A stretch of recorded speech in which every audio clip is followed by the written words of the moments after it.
এগুলো হচ্ছে এগুলো হচ্ছে সুপারি গাছের ফল। এগুলো বর্তমান লাঠি পানি একটা শেষ কাটতেছি।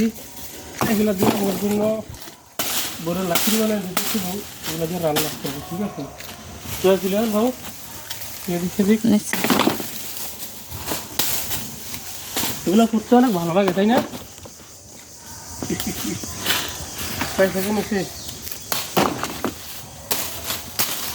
লালা টিপ দাও, এটা টিপ দাও, ওই আগে সেটা যারা খোল।